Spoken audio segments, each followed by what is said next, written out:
Vamos falar do IOF e, inclusive, voltou a estaca zero, né? O Alexandre de Moraes, do Supremo Tribunal Federal, decidiu restabelecer quase todo o decreto editado pelo presidente Lula, que aumentou a alíquota do IOF. Só ficou de fora aquela história do risco sacado. O que é o risco sacado? Eu tenho uma empresa, eu vendi para o Marcos. Os papéis do Marcos estão em minhas mãos. Tem um intermediário, que não é financeiro, antecipa o dinheiro para mim, né, e o Marcos vai pagar para esse intermediário. E esse intermediário assumiu o risco, ou seja, se tiver uma inadimplência, fica com ele. Esse risco sacado não caracteriza uma operação financeira, então você não poderia ter o imposto sobre operações financeiras. Então é esse que ficou de fora, o resto tudo. Então vamos lá, passando a limpo aí. Cartões internacionais saem de 3,38% para 3,5%. E um detalhe, hein? Retroativo a 24 de junho. Remessa para a conta no exterior, gastos pessoais. Era 1,1% a líquida, foi para 3,5%. Remessa para a conta no exterior, era 0,38%, 1,1%. Compra de moeda estrangeira em espécie, era 1,1%, foi para 3,5% o IOF. Empréstimos de curto prazo até 364 dias, era 1,1%, foi para 3,5%.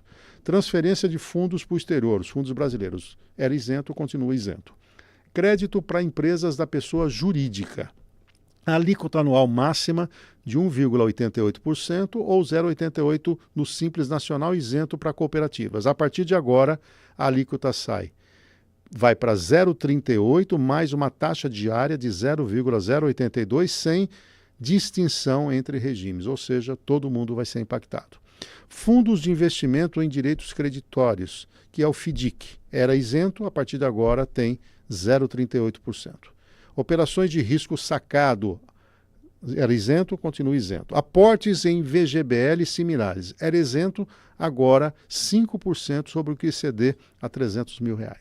Aportes para o VGBL similares, a partir do ano que vem, 5% o que exceder R$600 mil. E operações não especificadas era 0,38%, foi para 3,5%. E aqui vai o esclarecimento. Não pega só o andar de cima, como o Haddad colocou, porque quando você tem a tributação, tanto para a compra de moeda, como para as operações de crédito normal, incluindo os MEIs, os simples, é claro que está afetando o grosso do empresariado. Vamos pegar aqui em Bauru. Bauru tem registrado quase 50 mil empresas.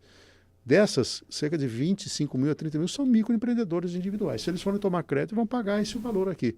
E vai chegar aonde? Ou a empresa vai absorver esse custo, ela vai repassar para o preço final. Ou seja, o IOF, que é um imposto regulatório, virou um imposto arrecadatório. E existe uma questão aqui que está em jogo, que é a segurança jurídica. Quando o ministro permite a cobrança do IOF como arrecadatório, ele abriu um precedente para que qualquer outro ministro da Fazenda, a qualquer tempo, majore também o IOF. Ou seja, você não terá mais o respaldo legal de usar o IOF só para regular momentos de atrito. Outros dão argumento, né? Ontem, inclusive, nós estávamos discutindo no Café com Política, mas quando teve lá o auxílio emergencial, o Paulo Guedes aumentou o IOF. Poxa, mas nós estamos falando de uma pandemia, né? Na pandemia você tinha que buscar pontos aonde desse para sustentar, afinal de contas, a maioria das pessoas ficou em casa. Agora, o regulatório deu um desarranjo no mercado, você usaria esse imposto para poder mexer com aquele ânimo, vamos supor, uma fuga de capital. Agora, quando você coloca isso como arrecadatório, acabou, mudou a configuração e gera uma insegurança jurídica. Não à toa, estão fugindo da Bolsa. O estrangeiro tinha entrado para valer na Bolsa brasileira, começou a migrar para fora e a Bolsa teve aí 5 semanas seguidas de queda, essa semana de novo. Não há dúvida que isso é um dos grandes motivos, né? Vou ficar num país que até o passado é duvidoso? Não fica. O imposto vai permitir uma arrecadação era de 12 bilhões, sem o risco, a tributação do risco sacado cai 1,2 bilhão de reais. São 7h29, eu vou falar rapidinho do PIX. O que está por trás, né, da decisão americana de questionar a questão do PIX?